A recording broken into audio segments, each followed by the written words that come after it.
10장 우리 9절, 로마서 10장 9절. 내가 만일 내 입으로 주 예수를 시인하며 또 하나님이 그를 죽은 자 가운데서 살리신 것을 내 마음에 믿으면 구원을 받으리라. 네, 우리 고린도전서 15장 17절 읽겠습니다. 고린도전서 15장 17절. 그리스도가 다시 사시지 않으셨으면 너희의 믿음도 헛되고 너희가 여전히 너희 죄 가운데 있을 것이요. 예. 예. 자, 우리 로마서 10장 9절은 너무나 우리가 잘 아는 말씀인데, 내가 만일 내 입으로 예수를 주로 시인하고 또 하나님이 그를 죽은 자 가운데서 살리신 것을 내 마음에 믿으면 구원을 받으리라 라고 하는 겁니다. 그리고 이제 고린도전서 15장 7절도 우리가 너무나 잘 아는 말씀입니다. 그렇죠? 이제 요 두 구절을 우리가 한번 이렇게 연결시켜서 좀 생각을 해보도록 하겠습니다. 그리스도가 다시 사시지 않으셨으면, 그리스도께서 부활하지 않으셨으면 너희 믿음도 헛되고 너희가 여전히 너희 죄 가운데 있을 것이다 라고 하는 겁니다.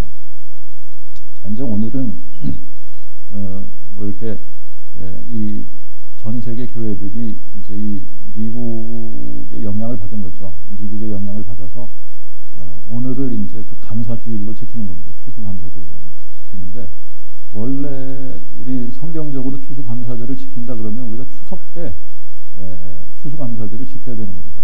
추석 때에 이제 어떤 절기가 이렇게 맞느냐 하면 초막절 절기가 우리 추석하고 이렇게 맞아요. 그래서 그 초막절을 지킬 때에 그게 이제 수장절이라고도 하는데, 이게 이제 추수감사절이거든요. 추수감사절.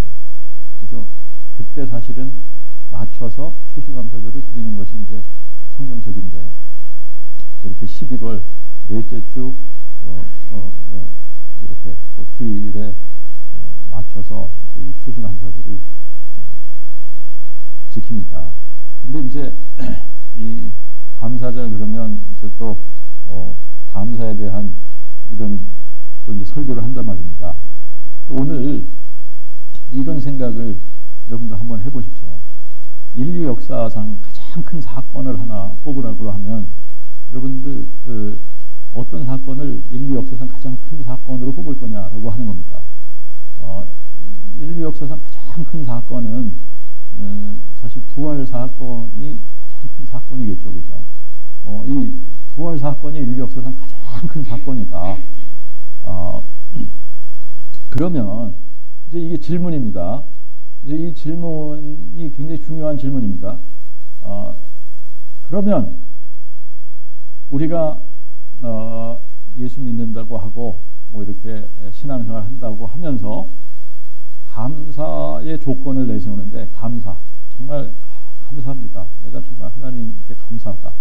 이 감사의 조건을 내세울 때 부활로 인해서 예수님이 부활하신 그 사건 때문에, 정말 예수님이 부활하신 사건 때문에 정말 나는 너무 감사하다.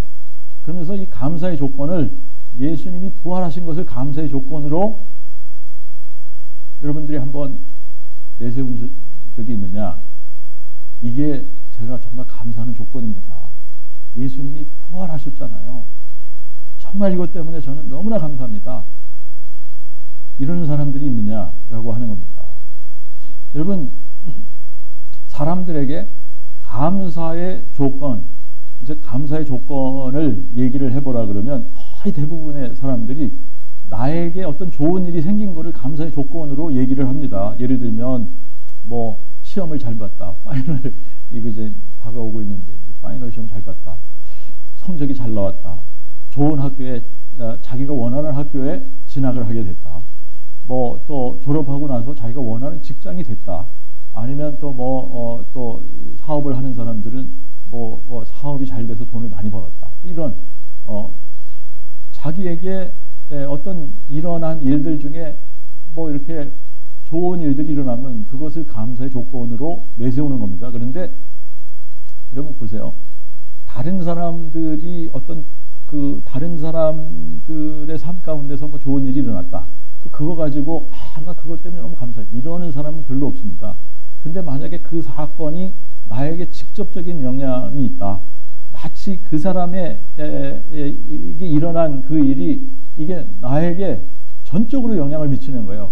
그래서 이것이 나에게 일어난 일과 같이 그렇게 딱 느껴지면은 어떻게 돼요? 그 사건 때문에 내가 감사할 수 있는데, 그거는 그냥 그 사람의 일이지. 이렇게 되면 내가 그 일로 인해서 감사하지 않게 된다는 얘기예요.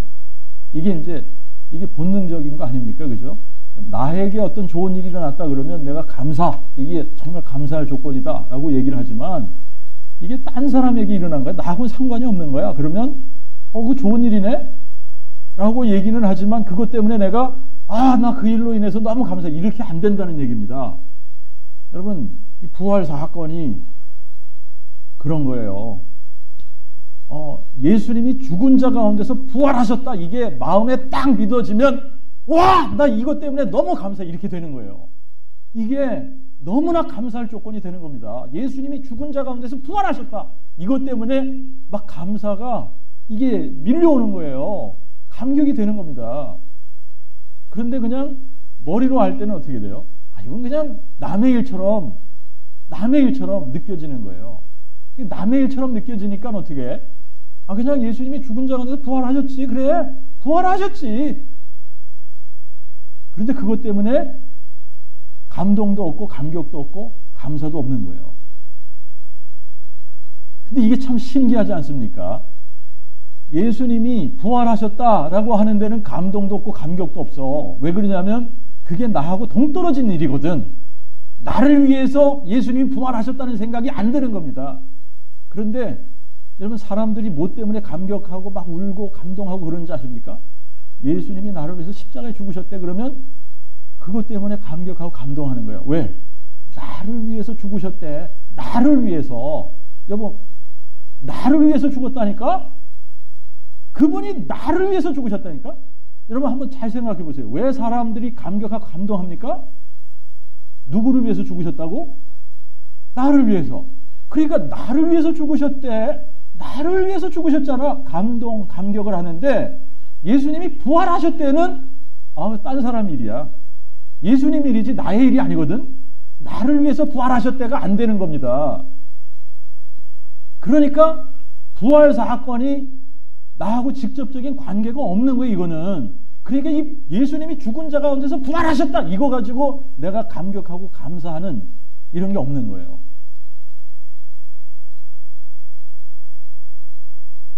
여러분, 잘 생각해 보면 예수님이 죽은 자 가운데서 부활하신 이게 내 마음에 믿어지지 않는 이상 나는 그 일 가지고 감격을 하거나 기뻐할 수 없습니다. 머리로만 알 때는 인정해요. 예수님이 죽은 자 가운데서 부활하신 거 알지? 나도 알아. 안다니까. 나도 알아. 인정해. 근데 남의 일이에요. 내 일이 아니야 그거. 뭐 예수님이 부활하신 거 나를 위해서 하셨나? 예수님이 십자가에 죽으셨다는 것은 나를 위해서 죽으셨다라고 하는 게 이게 감동이 되고 감격이 되는데, 예수님이 죽은 자 가운데서 부활하신 게 나를 위해서 부활하셨다고? 이거는 아닌 것 같아. 그러니까 감동도 감격도 안 되는 거예요. 왜 그러냐? 마음에 믿어지지 않았기 때문에 그런 거예요. 마음에 믿어지지 않았다는 증거입니다. 그게 그냥 머리로만 알고 있다는 증거예요. 그게. 여러분, 이제 우리가 복음을 전하다가 보면, 또 이 부활로 복음을 전하다가 보면 어떤 사람들 만나요? 네? 부활 전하는 것을 싫어하는 사람들이 있단 말입니다. 부활 전하는 걸 싫어하는 사람들이 있어요. 근데 부활을 전하는 것을 싫어하는 사람들이 누구라 그랬어요? 성경에서 보니까 누가 이걸 싫어합니까? 근데 이거를 모르는 거예요. 그 사람들이. 부활이 뭡니까? 부활. 부활이 예수가 죽은 자 가운데서 살아나셨다 이거 아닙니까? 예수가 죽은 자 가운데서 살아나셨어 이거를 전하는데 그거 싫어 그거 하지 마 이러잖아요. 아 왜 자꾸 그분이 살아나셨다고 그래? 죽었다고만 그래. 아니 나를 위해서 죽으셨잖아. 죽었다고만 그래. 살아났다고 그러지 마. 이게 이상한 거예요. 이거 누가 하는 짓 같아요 이게. 아니 그냥 죽었다고만 인정하자. 왜 자꾸 살아났다고 얘기하냐. 그러니까 부활 얘기하지 말라는 겁니다. 왜 자꾸 부활 그러냐. 부활 얘기하지 말라는 거예요. 다 알고 있는 얘기 왜 해? 아니 십자가는 다 몰라서 얘기하는 겁니까? 아니, 십자가는 우리가 몰라서 얘기하는 게 아니잖아요. 그죠? 근데 십자가 얘기할 때는 아무 소리 안 해. 그러다가 부활이야 부활 얘기를 하면 그거 얘기하지 마. 요거는 마귀들이라는 거예요 이게. 요한복음 11장 25절에 가서 보면 예수님이 마르다에게 뭐라고 말씀하세요? 예수께서 마르다에게 이르시되 나는 부활이요 생명이니 나를 믿는 자는 죽어도 살겠고 무릇 살아서 나를 믿는 자는 영원히 죽지 아니하리라. 그렇게 말씀하시고 거기서 끝난 게 아닙니다. 그리고 뭐라 그러셨어요? 내가 이것을 믿느냐? 이게 믿어져야지 되는 거예요. 예수가 부활이요 생명이다. 이게 믿어져야 되는 겁니다. 예수께서 죽은 자 가운데서 부활하셨다. 이게 마음에 믿어져야 되는 거예요. 이게 마음에 믿어지지 않으면 구원이 없잖아요. 구원이 없는 겁니다. 이게 마음에 믿어질 때 구원이 있는 거잖아요. 로마서 10장 9절이 그래서 중요한 거 아닙니까? 또 하나님이 그를 죽은 자 가운데서 살리신 것을 믿으면이 아니라 내 마음에 믿으면 구원을 받으리니 그랬잖아요. 그러니까 이게 마음에 믿어져야 구원을 받는 건데 마음에 안 믿어지면 구원이 없는 건데 사람들이 그냥 자기가 알고 있는 걸 가지고 마음에 믿는다고 착각하고 있는 거예요. 지금까지 사람들이 거의 대부분 그렇습니다. 자, 그러니까 우리가 부활을 증거하는 거는 예수님이 나는 부활이요 생명이다 이거를 증거하는 거 아닙니까? 그런데 부활 얘기하지 마 그러는 거는 무슨 얘기예요? 요거는 나는 마귀야 너 그거 알아? 이 얘기하고 있는 거예요. 나는 마귀야 그러니까 너 부활 얘기하는 거 내가 제일 싫어해 이 얘기하는 겁니다. 지금 예수가 죽으셨다고만 해. 살아나셨다는 얘기 좀 그만해 이 얘기예요. 근데 참 이상하잖아요. 사람들이 예수님이 나를 위해 죽으셨다 그러면 감동을 하는데 왜 그분이 살아나셨다 그러면 거기에 감동하지 않고 감격하지 않냐 이 얘기예요.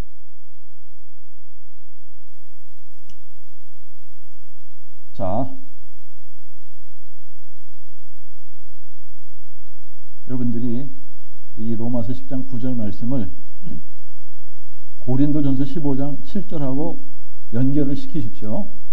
연결을 시키면 어떻게 되냐면 그리스도가 부활하지 않으셨으면 그리스도께서 다시 사시지 않으셨으면 너희 믿음도 헛되고 너희가 여전히 너희 죄 가운데 있을 것이다. 이게 로마서 10장 9절하고 여러분들이 연결을 시키셔야 됩니다. 연결을 시키면 이렇게 되는 거예요. 로마서 10장 9절은 내가 내 입으로 예수를 주로 시인하고 주 예수를 시인하며 또 하나님이 그를 죽은 자 가운데서 살리신 것을 내 마음에 믿으면 구원을 받으리니 그랬습니다. 그죠? 그런데 고린도전서 15장 17절에는 그리스도가 다시 사시지 않으셨으면 그리스도가 부활하지 않으셨으면 너의 믿음도 헛되고 너희가 여전히 너희 죄 가운데 있을 것이다. 이 얘기는 무슨 얘기냐면 너희가 마음에 믿지 않으면 뭘 마음에 믿지 않으면 하나님이 그를 죽은 자 가운데서 살리신 것을 마음에 믿지 않으면 그리스도가 다시 사시지 않은 겁니다. 그 사람에게는. 여러분, 이게 굉장히 중요한 거 이게 굉장히 중요한 거 아니에요? 그 사람이 마음에 믿지 않는데, 그 사람이 마음에 믿지 않으면 그리스도는 그 사람에게 다시 사시지 않은 겁니다. 그리스도가 다시 사시지 않으셨으면 그 사람의 믿음은 헛되다는 얘기예요. 여러분, 그 사람의 믿음이 헛되면 그 사람은 여전히 죄 가운데 있다라는 얘기입니다. 그러면 구원이 없다는 얘기잖아요. 이게 너무나 정확한 겁니다. 그래서 구원이 언제 임하느냐? 예수가 죽은 자 가운데서 부활하신 것이 마음에 믿어질 때 구원이 임하는 거예요. 예수가 죽은 자 가운데서 부활하신 사건이 내 마음에 믿어질 때 그것이 그 믿음이 되는 겁니다. 그래서 구원받는 믿음이 되는 거예요. 그런데 이게 안 되니까 예수가 나를 위해 십자가에 죽으셨다는데 이거 가지고는 막 감격이 되고 감동이 돼서 그거 가지고 막 감사를 해. 그런데 예수님이 죽은 자 가운데서 살아나셨다, 여기에 대해서는 감격이 없는 거예요. 감동이 없는 거예요. 왜 그래요? 마음에 믿지 않기 때문에. 그러니까 여러분, 이거 보세요. 이게 예수님이 죽은 자 가운데서 부활하셨다, 이 사건이 나에게 감동과 감격으로 밀려오지 않는다는 것은 마음에 믿어지지 않았다는 얘기 아닙니까? 마음에 믿어지지 않았으면 내가 아무리 예수의 십자가를 증거하고 십자가의 사랑 때문에 감격을 하고 감동을 하고 아무리 그래도 이 사람의 믿음은 헛된 겁니다. 그리고 이 사람은 여전히 죄 가운데 있는 겁니다. 왜 그래요? 이 사람에게는 예수는 십자가에 죽었어 그냥. 근데 뭐가 안 됐어요? 부활이 안 된 거예요. 부활이 안 된 거예요. 그래서 그리스도가 다시 사시지 않으셨으면 너희 믿음도 헛되고 이게 개인적으로 적용이 되는 겁니다. 그래서 부활을 믿지 않으면 어떻게 되는 거예요? 예수가 죽은 자 가운데서 부활하셨다, 이게 마음에 믿어지지 않는 이상, 믿어지지 않는 사람에게는 그리스도가 부활하시지 않으신 겁니다. 이게 믿어지지 않으니까, 마음에 믿어지는 게 아니니까, 마음에 믿어지지 않으니까 그리스도는 부활하신 게 아닌 거가 되는 거고, 그리스도가 부활하시지 않으셨기 때문에 내가 아무리 십자가 사랑으로 감격하고 십자가를 증거해도 부활이 마음에 믿어지지 않는 이상 이 사람의 믿음은 헛된 겁니다. 헛된 거예요. 그리고 이 사람은 여전히 죄 가운데 있는 겁니다. 여러분, 이게 지금 이 복음이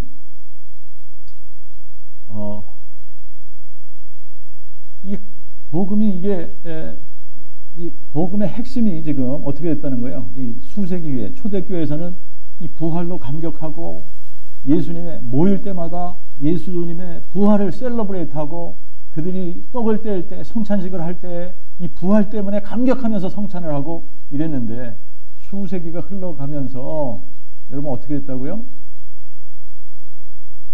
예배 포커스가, 복음의 포커스가 부활에서 예수의 죽음으로 옮겨졌다. 예수의 죽음으로 옮겨졌다. 여러분, 그러면 이게 뭐예요? 이거는 이 어떤 사상이라든지 어떤 믿음이라든지 이런 거에는 핵심이라는 게 있는 거예요. 여러분, 공산주의 사상, 이 공산주의 사상의 핵심이라는 게 있는 겁니다. 근데 이 핵심, 공산주의 사상의 핵심이 딱 요걸 딱 빼버렸어요. 그리고 다른 걸 집어넣습니다. 이게 핵심이 옮겨졌어요. 다른 걸로. 그러면 더 이상 이거를 공산주의라고 할 수 있는 겁니까? 여러분, 이 기독교의 복음, 이 복음의 핵심, 이게 부활인데, 근데 이 부활이라고 하는 이 핵심을 싹 빼버리고 요거를 다른 걸로 옮겼어요. 예수의 죽음으로 딱 옮겨버렸습니다. 그러면 이건 뭐예요? 이거 뭡니까 이게?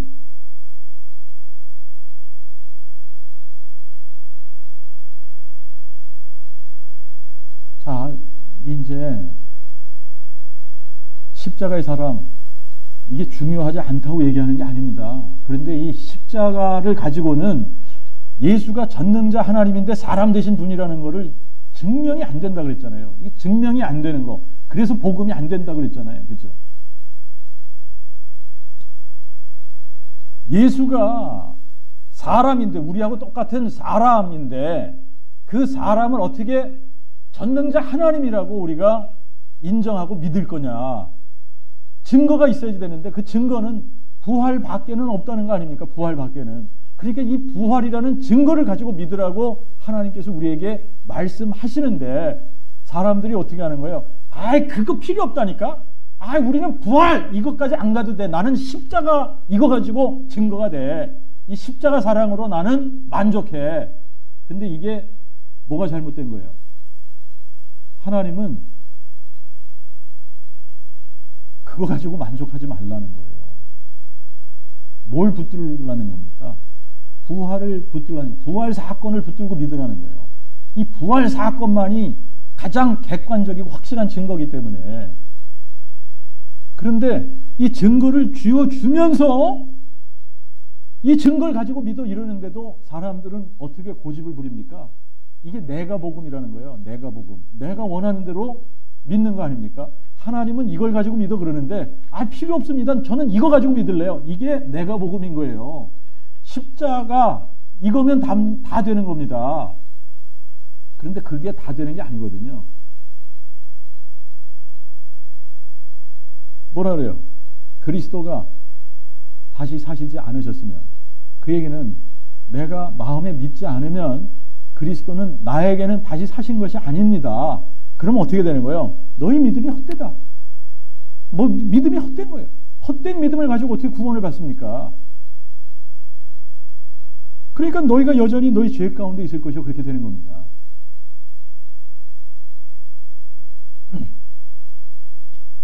여러분, 우리가 새로운 피조물이 되는 것은 언제 새로운 피조물이 되느냐? 예수님이 죽은 자 가운데서 부활하신 이 사건이 내 마음에 믿어질 때 새로운 피조물이 되는 거예요. 여러분, 새로운 피조물이 되면 어떻게 달라지는 겁니까? 예수님이 이 땅에 오신 게 가난한 자에게 복음을 전하러 오셨어요. 마음이 상한 자를 치유하러 오셨습니다.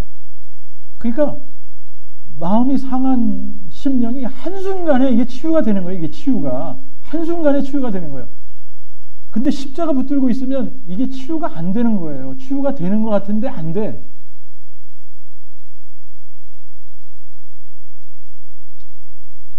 또 포로된 자를 자유케 하시려고 오셨다고 그랬잖아요. 갇힌 자를 놓아주려고 오셨다고 그랬잖아요. 눌린 자들이 자유케 되어야 되잖아요.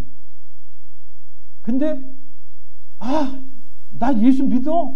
그런데 아직도 눌려있고, 아직도 뭔가 자기가 상처받은 그것 때문에 딱 갇혀있고,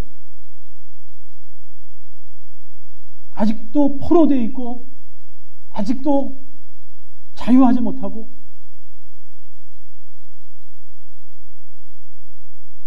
뭐가 안 믿어진 겁니까? 예수님이 죽은 자 가운데서 부활하셨다는 게 마음에 아직 안 믿어진 거예요. 이게 마음에 안 믿어지니까 나는 새로운 피조물이 아직 안 됐는데, 이게 다른 사람들이 다 십자가 때문에 감동하고 감격하고 막 울고불고 그러면서 그 순간에 울고불고 할 때는 마음이 속이 후련한 것 같거든.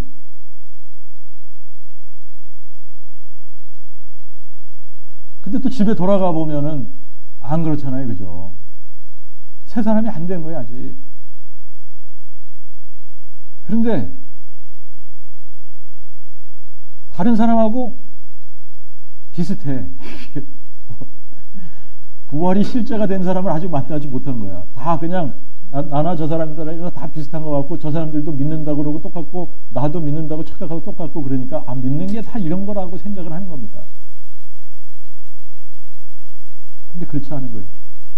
여러분, 예수님 만나면, 어떤 예수님을 만나면, 부활하신 예수님을 내가 만나면 그때 새 사람이 되는 거예요. 그때 새로운 피조물이 되는 거예요. 부활하신 예수님을 만나면 그때 나의 상한 마음이 치유되는 겁니다. 부활하신 예수님을 만나면 그때에 내가 포로되었던 내가 거기서 해방이 되는 거예요. 눌렸던 내가 자유함을 얻는 거예요. 근데 이게 완전 자유입니다. 이게 완전 자유인 거예요. 찝찝한 게 남아있는 게 아닙니다. 그냥 확 하나님께서 자유케 하시는 거예요. 그 다음에 어떻게 돼요? 이게 이 부활 사건이 이게 감동이 되고 감격이 된단 말입니다. 이게 마음에 믿어졌거든요. 부활하신 예수님을 내가 만났거든요. 그러니까 이게 마음에 그냥 감동과 감격으로 밀려오는 거예요. 예수님이 나를 위해서 죽으셨다. 이게 지금 여기서 끝나는 게 아니라 부활도 예수님이 누굴 위해서 부활하신 겁니까? 나를 위해서 부활하신 거예요. 아니 부활은 그냥 예수님 혼자 하시고 나하고는 상관이 없다고 믿었는데 십자가에 죽으신 거는 나를 위해서 죽은 게 확실한 것 같은데 부활 사건은 그냥 그분 혼자 부활하신 거고 나하고 상관이 없는 것 같았어. 근데 이 부활이 내 마음에 믿어지는 그 순간에 예수님이 부활하신 것도 나를 위해서 하신 거구나. 나를 위해서 하신 거예요. 나를 위해서. 그러니까 나를 위해서 하신 거기 때문에 이게 나하고 어떻게 돼? 상관이 있어요, 없어요? 나하고 직접적인 관계가 있는 거잖아요. 그러니까 이게 어떻게 됩니까? 감사, 감격이 오는 거예요. 부활 사건 때문에 감사한 거예요.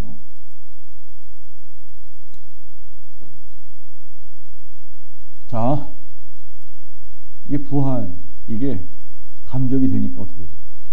다른 사람들에게 예수님이 부활하셨다고 얘기하게 돼요? 안 하게 돼요? 하게 되는 거예요. 하게 되는 거예요. 이거를 야 가서 좀 해. 아니 왜 그렇게 못해? 가서 얘기 좀 해. 이런다고 하는 게 아니에요. 이런다고 됩니까? 이게 안 되는 거예요. 이게. 이거는 여러분 그냥 제 마음에 이 부활 사건이 막 감격으로 임하면 그냥 하지 말라고 해도 하는 거예요. 그냥. 그게 마음에 믿어진 것과 머리로 아는 것의 차이입니다. 여러분 제가 누누이 얘기합니다만 제가 목회 20년 하는 동안 머리로만 알고 있었다고 그랬잖아요. 이런 감격이 없었다니까요. 이런 감동이 없었다니까. 예수님이 나를 위해 부활하셨다. 이것 때문에 내가 감사해 본 적이 없는 거예요. 그냥 부활하신 거 알지. 복음을 전할 때 부활 얘기했지요. 이걸 어떻게 빼먹습니까? 부활을. 꼭 부활 얘기했지. 근데 뭐가 안 된 거예요? 이게 전부가 안 된 거야. 이게 감격이 안 되고 감동이 안 되고 예수님이 부활하신 게 나 때문에 예수님의 부활 사건이 나의 부활로 연결이 안 되는 거예요. 여러분 예수님이 이 부활하신 사건이 마음에 믿어지면 이걸로 인해서 뭐 한다? 감격한다. 감동하는 거예요. 감사하는 거예요. 감사가 넘치는 겁니다. 이걸로. 예수님이 부활하셨는데 아니 왜 감사가 없는 거야? 왜 감사를 못하는 거야? 이것 때문에. 우리가 감사의 조건을 내놓는데 제일 첫 번째 와야지 되는 게 뭡니까? 예수님이 나를 위해 부활하셨다. 이게 감사의 첫 번째 조건이 되어야 되는 거 아닙니까? 부활로 인한 감사, 이게 있어야 되는 거 아니에요?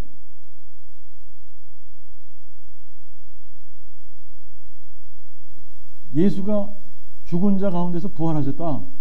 이게 마음에 믿어지지 않으면 나에게는 그리스도가 부활하시지 않은 겁니다. 그리스도가 부활하시지 않으면 내 믿음은 헛된 거예요. 내 믿음이 헛되면 나는 여전히 죄 가운데 있는 겁니다. 구원이 없는 거예요. 그러니까 마음에 믿어질 때에 뭐가 마음에 믿어질 때?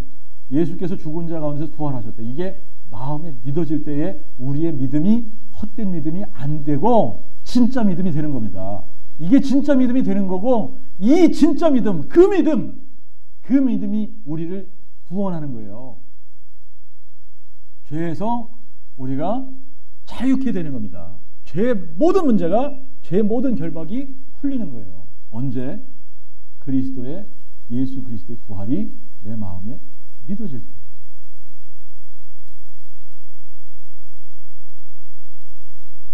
자, 이게 딱 믿어지면 여러분 우리가 염려하던 거, 걱정하던 거, 근심하던 거, 불만, 불평하던 거, 이런 게 다 어디에 묻혀요? 부활 밑으로 묻혀버리는 거예요, 그냥. 이 부활 밑으로 다 묻혀버리는 겁니다. 이거보다 더 큰 게 있어요? 이거보다 더 큰 게 있으면 그거 가지고 염려하고 근심해도 되죠. 근데 부활 사건보다 더 큰 게 없잖아. 그러니까 다 묻혀버리는 거야, 그냥. 다 묻히고, 이게 다 묻혀버리면 이 부활하신 이 예수님이 우리에게 제자들을, 예수님이 부활하셔서 딱 방문하셔가지고 제자들에게 제일 먼저 하신 말씀이 뭔지 알죠? 평안할지어다. Peace be with you. 평안. 그래서 여러분, 이 평강의 왕이 우리 안에 딱 들어오시는 그 순간에 우리의 마음이 막 두렵고 또 염려되고 근심되고 걱정되고 떨리고 이러던 사람들이 평안으로 채워지는 거 아닙니까? 평안으로. 여러분, 평안한 사람들이 마음이 평안한 상태에 있는데 여러분, 화를 내요, 안 내요? 아니, 마음이 평안한 상태에 있는데 그 사람 찔른다고 그 화가 낮으냐고요? 성질을 내겠느냐고. 그러니까 온유한 사람이 되는 거예요. 교만하던 사람이 겸손하게 되는 거예요. 다른 사람들을 판단하고 업신여기던 사람들이 다른 사람들을 인격적으로 존중하게 되는 거예요.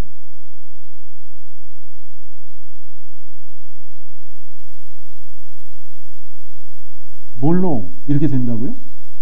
부활이 마음에 믿어질 거예요. 부활이 마음에 믿어질 거예요.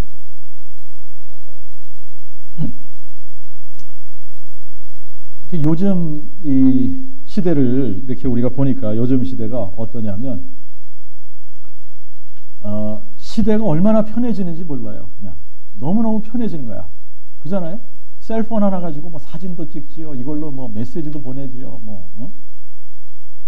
너무너무나 편해요. 그냥 이걸로 뭐 텔레비가 없어도 이거 가지고 다 보고 싶은 거 다 보죠.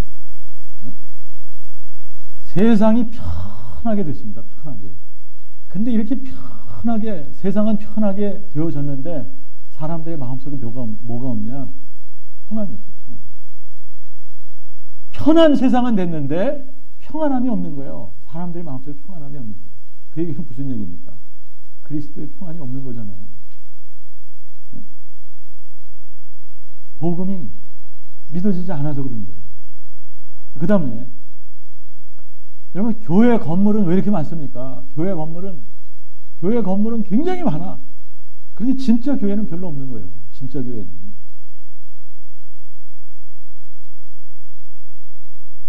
그리고 교인 숫자들, 우리는 교인이 별로 몇 명 없지만 교인 숫자 많은데 얼마나 많아요? 교인 숫자 많은데. 교인 숫자 많은데 예수 믿는 사람은 별로 없는 거예요. 그 다음에 여러분, 성경책 얼마나 많습니까? 성경책. 네? 성경책은 많은데 성경책을 읽는 사람들은 거의 없는 거예요. 성경책 읽는 사람들은.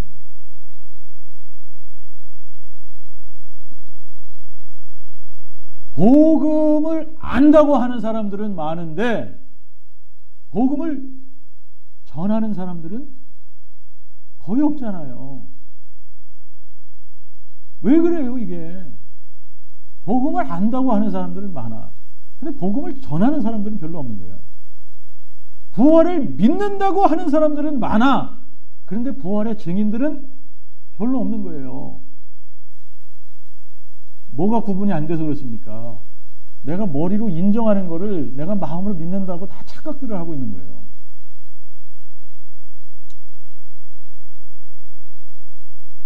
이제 여기서 우리가 벗어날 때에 정말 이게 마음에 이게 딱 믿어질 때에 비로소 우리가 진정한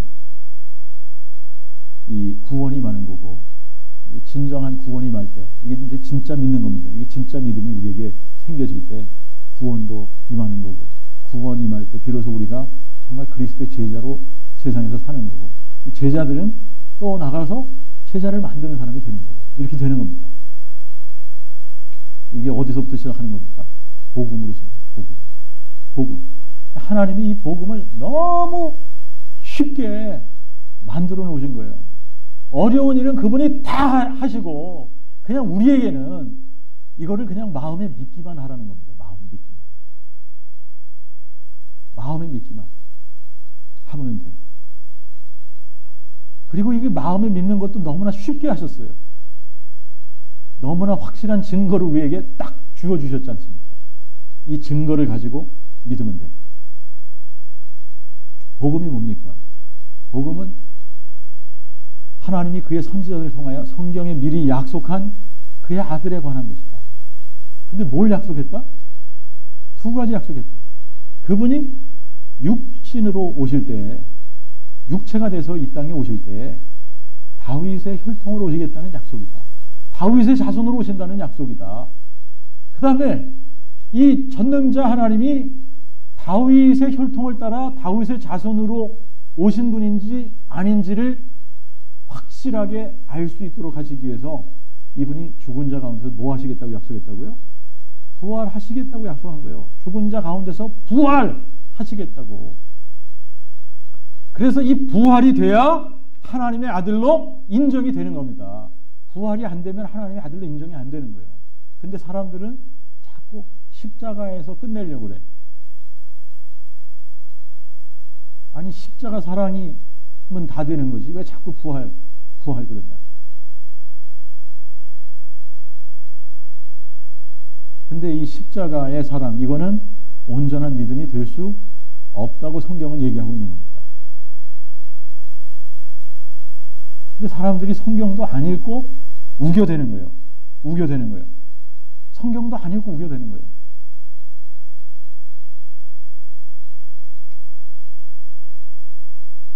자, 그러니까 여러분, 십자가, 우리가 부활을 증거한다고 십자가의 사랑을 중요하지 않게 얘기하는 게 절대 아니지 않습니까? 십자가의 사랑, 이 십자가의 사랑이 확실하게 드러나는 것은 부활이 마음에 믿어질 때 그러는 거예요. 부활이 마음에 믿어지면 이게 거꾸로 가게 되잖아요. 이분이 죽은 자 가운데서 부활하셨다. 그러니까 이 부활하신 분이 누가 되는 겁니까? 전능자 하나님이 맞구나. 이분이 죽은 자와 산 자의 주가 되시는구나. 그러면 이분이 전능자 하나님인데 왜 사람이 돼서 이 땅에 오셨어야 되냐? 죄의 문제 때문에. 나를 하나님의 자녀로 만드셨는데 내가 죄의 노예로 살고 있으니까 이 죄의 노예에서 나를 해방시키시려고, 죄가 없는 사람이 필요한데 이 세상에는 죄 없는 사람이 하나도 없거든요. 그러니까 이분이 사람이 되셔야만 죄 없는 사람이 되는 거거든. 그러니까 죄 없는 사람으로 오셔서 우리를 위한 속죄의 제사를 드리기 위해서 이분이 오신 거거든요. 그러니까 이분이 나를 위해서 십자가에 죽으신 게 맞잖아요. 그렇죠? 그래서 이게 다 확증이 되는 거예요. 확증이. 그런데 십자가의 사랑만 강조를 하면 예수가 누구시냐라고 하는 이 부분이 확증이 안 되는 거예요. 그러니까 증거를 가지고 믿어야지 되는데 증거 없이 나는 믿겠다 이렇게 되는 겁니다. 그래서 사람들한테 거의 대부분 물어보면 믿을 때 증거가 필요합니까? 물어보면 거의 대부분의 사람들이 뭐라고 대답하죠? 증거 필요 없어요. 그거 자꾸 요구하면 믿음이 없는 거지. 의심하니까 자꾸 증거 요구하는 거지. 우리는 증거 없이 믿어요. 근데 그 증거 없이 믿는 게 가짜 믿음이라는 걸 모르는 거예요, 이 사람들이.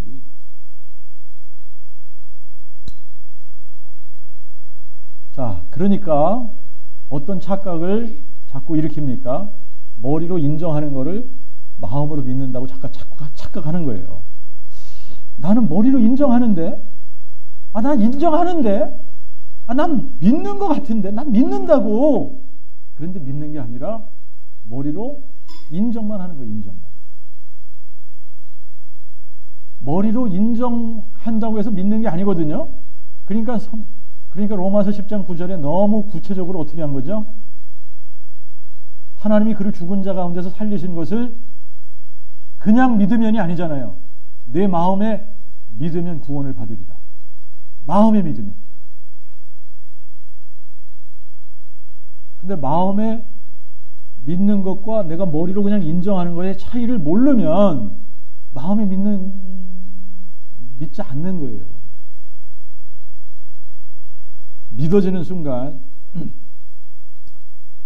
이게 그냥 알아지는 겁니다. 알아지는 거예요. 네?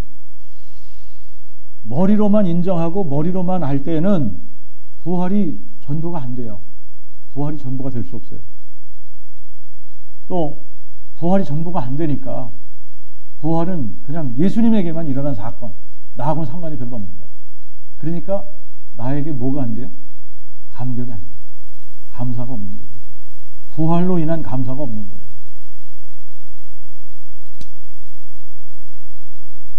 그러니까 뭐가 안 되냐? 나에게 부활로 인해서 감사도 없고 감격도 없는데 그걸 어떻게 내가 증거를 해? 그냥 머리로 인정하니까 지식적으로는 얘기할 수 있어요. 그런데 뭐가 안 되냐? 증인이 안 돼요.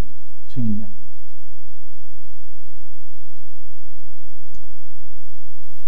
자, 이제 부활이 마음에 믿어지는 순간에 예수님이 전능자 하나님이시다. 이게 마음에 믿어지는 거예요. 머리로 그냥 아는 게 아니라 마음에 믿어지는 겁니다.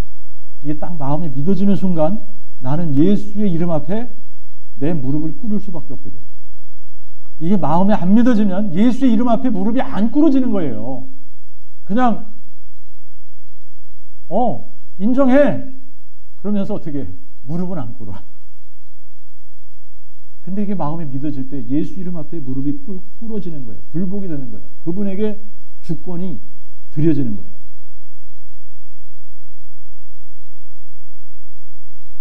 자, 이게 안 되면 그냥 나는 바리새인과 같은 종교적인 사람으로 남아있는 거예요. 마음이 믿어지지 않는 이상 나는 계속 머리로 인정하고 있기 때문에 안다고 생각하고 믿는다고 생각을 하는데 예수님 편에서 보면 그 사람에게는 그리스도가 다시 사시지 않은 겁니다. 마음에 믿어진 게 아니기 때문에. 마음에 믿어지지 않는 이상, 마음에 믿어지지 않으면 그 사람에게, 믿어지지 않는 사람들에게는 그리스도는 다시 사시지 않은 겁니다. 이렇게 되면 그들의 믿음은 다 헛된 믿음이 되는 거예요. 그들은 여전히 죄 가운데 있게 되는 겁니다. 죄의 문제가 해결이 안 되는 거예요.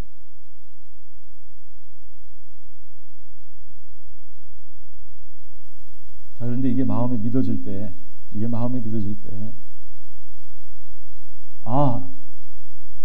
정말 하나님의 본체이신 그분이 나를 자신의 형상으로 만드셨기 때문에 내가 하나님의 자녀 됐구나.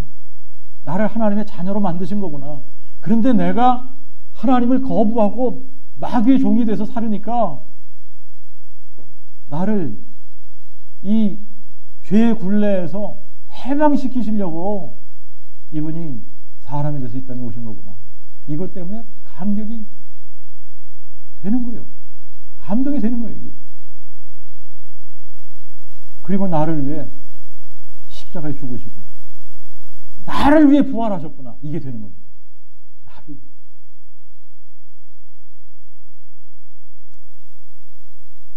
자, 이게 딱 되면 여러분 뭐가 이제 소망이 되어지느냐면 이게 소망이 되어지는 거예요. 이 빌립보서 3장 21절 말씀이 정말 소망 되어지는 겁니다. 빌립보서 3장 21절에 뭐라 그랬냐면 그리스도께서 만물을 자기에게 복종시키는 그 능력의 역사로 우리의 천한 몸을 자기의 영화로운 마음과 같이 변화시키시리라. 여러분 이게 기대가 되는 거예요. 이게 소망이 되는 거예요.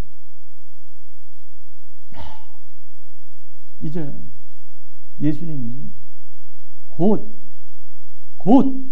그분이 오시게 되면 그분이 만물을 자기에게 복종시키는 그 능력으로 우리의 천한 몸, 우리의 이 천한 이 몸을 자신의 영화로운 몸과 같이 한순간에 변형시키시는구나. 이게 소망이 되는 거예요. 이게 산 소망으로 우리의 마음 가운데 심어지는 겁니다.